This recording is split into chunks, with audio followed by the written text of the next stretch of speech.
கிறிஸ்தேசுவை நாமத்தினால் இந்த காலை நேரத்தை உங்களை வாழ்த்துகிறேன். திரும்ப ஒரு புதிய நாளை நமக்கு பார்க்கும்படியான கிருபை கர்த்தர் நமக்கு தந்திருக்கிறார். இந்த காலை நேரத்திலே நாம் ஓய்வெடுத்து எழுந்து அவருடைய சமூகத்திலிருந்து இந்த நாளை ஆரம்பிக்கக்கூடிய பலத்தை கர்த்தர் நமக்கு தந்திருக்கிறார். பாருங்க, எசையா 41:10 நான் உன்னை பலப்படுத்தி என்று சொல்லுகிறார். I will strengthen you. நான் உன்னை பலப்படுத்துவேன். நான் உன்னை பலப்படுத்தி. அன்பான குடும்பத்தின் மக்களே, நாம் எல்லாரும் பலவீனர்கள் தான். நாம் எல்லாரும் ஏதோ ஒரு சூழ்நிலையிலே பலவீனப்பட்டவர்களாய் நாம் காணப்படுகிறோம். ஆனால் இன்று கர்த்தர் நம்மோடு கூட இருக்கிறாரோ அன்று நாம் புது பலனை அடைய முடியும். திருமறை சொல்லுகிறது, பலவீனர்களுக்கு அவர் பலனா இருக்கிறார் என்று சொல்லி, சோர்ந்து போன மக்களுக்கு அவர் பலத்தை தருகிறார் என்று சொல்லி அறிந்திருக்கிறோம்.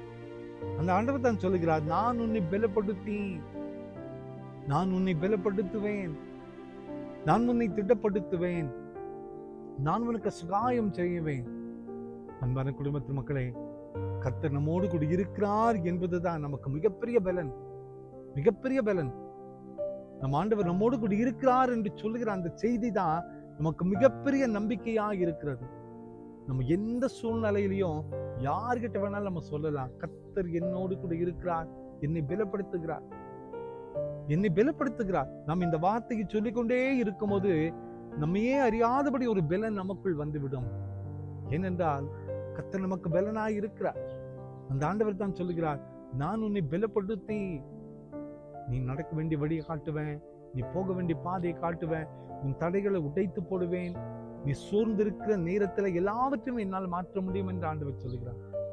நான் உன்னை பலப்படுத்தி, I will strengthen you. எவ்வளவு நம்பிக்கையான ஒரு வார்த்தை.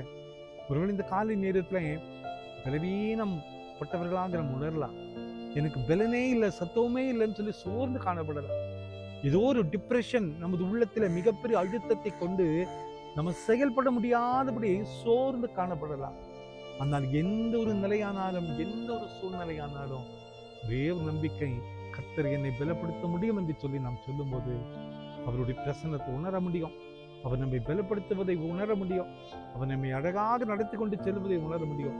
இந்த ஆண்டவர் நிச்சயமாய் நம்மை பலப்படுத்துவார். கவலைப்படாதிருங்கள், கர்த்தர் நம்மை பலப்படுத்தி நடத்தி நம்மை ஆசீர்வதிப்பார். ரொம்பலாமா? அன்பின் ஆண்டவரே, இந்த காலை நேரத்துல இந்த செய்தி கேட்கும்படியாக நீ தந்த வாய்ப்புக்காய் நன்றி கர்த்தாவே. நான் உன்னை பலப்படுத்தி என்று வாசிக்கிறோமே அப்பா. நீர் ஒருவர் மாத்திரம் எங்களுக்கு பலனாய் இருக்க முடியும். நீர் ஒருவர் மாத்திரம் எங்களுக்கு பலனை தர முடியும் அப்பா. இந்த செய்தி கேட்டுக்கொண்டிருக்கிற ஒவ்வொருவருடைய வாழ்க்கையிலேயே இருக்கக்கூடிய பலவீனங்கள், நெகட்டிவான எண்ணங்கள், சோர்ந்திருக்கிற காரியங்கள் எல்லாம் மாறி ஒரு புது பலனை நாங்கள் பெற்றுக்கொள்ளக்கூடிய ஸ்லாக்கியத்தை தந்து எங்களை உருவாக்க வேண்டுமா என்று பிறந்த நாளைக்கும் திருமண நாளைக்கும் நினைவு கூறுகிற ஒவ்வொரு பிள்ளைகளையும் நீங்க தொடுங்கப்பா. நீங்க ஆசீர்வதிங்க, மகிமைப்படுத்தும். இந்த நாள் முழுவதும் உங்களுடைய பலத்தோடு நாங்கள் கடந்து செல்ல கிருபை செய்யும். இயேசுவின் மூலம் ஜெபங்கள் எங்கள் நல்ல பிதாவே. ஆமென், ஆமென், ஆமென்.